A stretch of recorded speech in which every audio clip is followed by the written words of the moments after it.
lição da quinta, que nos traz como título Jesus e Maria, que vai ser a sequência deste acontecimento. Então, o verso 9 nos diz o seguinte: pois ainda eles não tinham compreendido, e vamos nos recordar sempre lá de João 2, 22, deixa eu abrir aqui para confirmar o versículo 22, e é isso mesmo, olha.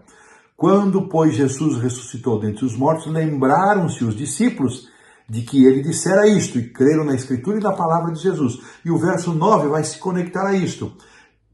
Pois ainda não tinham compreendido a Escritura que era necessário ressuscitar ele dentre os mortos. E voltaram os discípulos outra vez para a sua casa. Mas Maria permaneceu ali. Ela permaneceu ali chorando.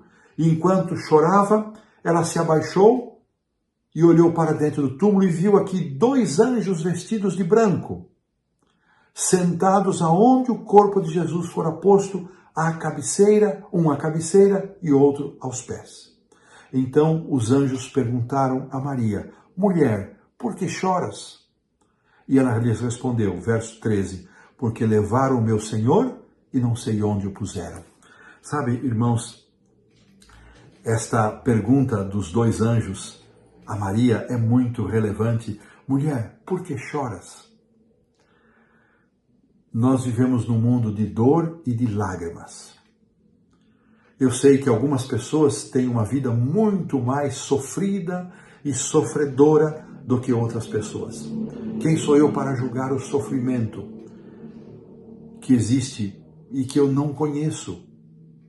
O sofrimento de cada pessoa, às vezes de um aqui, de outro ali, mas a pergunta por que choras é um lembrete para nós de que um dia não haverá mais dor, nem pranto, nem lágrimas, nem morte, nem sofrimento. Todo sofrimento que passamos aqui nesta vida é passageiro. Talvez eu esteja falando para alguém que está atravessando justamente um momento de profunda dor e sofrimento. Uma enfermidade, uma mágoa, uma tristeza, um momento de desesperança. Mas Paulo, escrevendo aos Coríntios, na sua segunda epístola, capítulo 4, ele nos diz que nada do que nós passamos neste mundo, nenhum sofrimento, nenhuma dor que passamos neste mundo vai se comparar às glórias que Deus está preparando para nós. Então, meu irmão, meu amigo, se você está chorando por alguma decepção, por alguma mágoa, por alguma dor, por alguma perda, ouça a pergunta dos anjos: por que choras? O nosso choro um dia vai ter fim, nossas lágrimas terão fim, e a promessa de Deus é que nós viveremos para sempre com Ele, num mundo onde não haverá mais lágrimas, não haverá mais dor, nem pranto, nem morte. Então, tendo dito isso, ela se volta para o jardim, ela vê ali um homem que ela imagina ser o jardineiro, aquele que cuidava do jardim. E ela então se dirige a ele e não reconhece que se tratava de ser o próprio Jesus. E Jesus lhe perguntou: mulher, novamente, por que choras? Mais uma vez a pergunta, Jesus perguntando. Os comentários servem os mesmos que fiz para a pergunta dos anjos, para a pergunta de Jesus. E ela, supondo ser o jardineiro, respondeu: Senhor, se tu o tiraste, dize-me onde o puseste, e eu o levarei. Veja, ela não está nem falando coisa com coisa. Como ela poderia carregar sozinha o corpo de Jesus, o corpo inerte de Cristo, assim imaginava ela. Outra coisa, lição preciosa aqui, Maria estava com os olhos tão cheios de lágrimas, seu pranto, a sua dor era tão grande que a sua visão de realidade ficou embaçada, ela não reconheceu a pessoa de Jesus.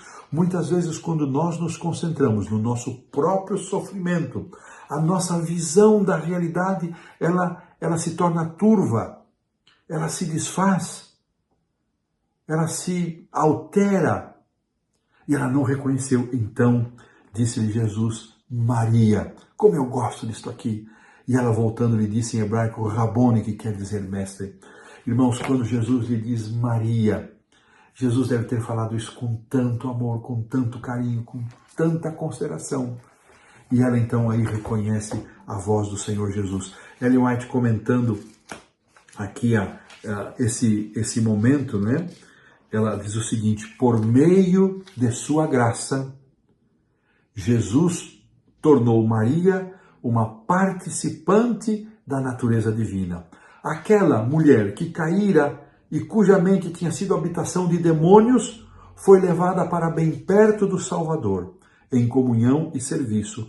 Foi Maria que assentou-se aos pés de Jesus e aprendeu dele. Foi ela que derramou em sua cabeça o precioso perfume e molhou-se aos pés com suas próprias lágrimas. Esteve ao pé da cruz e o seguiu à sepultura. Maria foi a primeira a estar no sepulcro depois da ressurreição e a primeira a ver o Salvador ressurreto e a primeira a proclamar a ressurreição do Salvador. Que transformação, que testemunho lindo de Maria. Eu fico pensando, irmãos, por que Jesus escolheu uma mulher como Maria, com um passado tão lastimoso, com um passado de pecados, para ser a primeira testemunha da ressurreição. É porque nós nos vemos em Maria, porque em Maria nos enxergamos, somos essa pessoa, um passado miserável de pecado, de rebeldia, de oposição a Deus, mas Deus nos ama de tal maneira que Ele nos perdoa, Ele nos transforma, Ele nos limpa, Ele nos purifica, Ele nos liberta dos demônios e nos faz testemunhas da sua ressurreição. Que privilégio imerecido! Essa é a minha história, a sua história. Se fosse, quem sabe, um discípulo perfeito, uma pessoa próxima da perfeição, nós entenderíamos, olha, estamos tão longe disso. Não, mas foi Maria. Foi ela, uma mulher pecadora, com tanto preconceito sobre ela. Foi ela que Jesus escolheu. Jesus, por outro lado, também premiou a sua coragem de estar ao pé da cruz, de não ter se separado de Jesus nenhum momento sequer, de ter enfrentado os olhares cruéis de Simão naquele jantar e dos discípulos em condenação. Jesus premiou a fé e a transformação de Maria. Que coisa linda! Maria cumpriu a sua missão e ela foi e anunciou. A pergunta que eu faço para nós para terminar o estudo aqui da quinta-feira é: e nós? Estamos cumprindo a missão que o Senhor Jesus nos delegou? Ide por todo mundo, pregai o Evangelho. Será que o nosso amor por Jesus, a nossa resposta de amor por Cristo é de tal maneira, que nós estamos dispostos a deixar tudo e fazer tudo pelo Senhor? Que Deus nos abençoe para que assim seja. Então, chegamos à sexta-feira, com isso pomos um ponto final aqui na lição da quinta.